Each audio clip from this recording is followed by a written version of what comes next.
Anda nak simpan emas di akaun Gap Public Gold, mesti tertanya-tanya, ada tak charge tersembunyi? Gold Accumulation Program adalah cara mudah dan fleksibel untuk simpan emas ikut bajet dan kemampuan anda. Setiap kali anda top up duit, nilai emas akan dikreditkan ke dalam akaun Gap anda mengikut harga emas semasa. Mudah kan? Ada dua sahaja charge utama yang perlu anda tahu. Yang pertama, Gold Premium.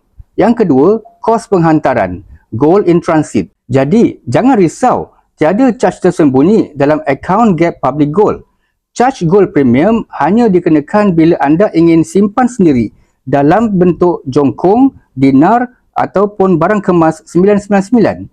Kalau anda hanya simpan emas dalam akaun Gap, tiada sebarang charge tambahan dikenakan.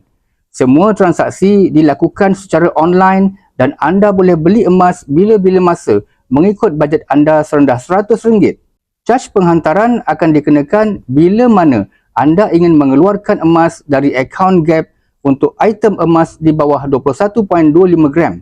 Charge yang dikenakan mengikut item emas yang anda ingin keluarkan. Nak mula menabung emas dengan ilmu, saya adalah dealer aktif Public Gold di bawah rangkaian G100, di bawah mentor Tuan Muhammad Zulkifli Syafiee, penulis buku Wang Emas dan buku Misi Bebas Hutang. Klik link di bio atau lihat pin video cara bermula.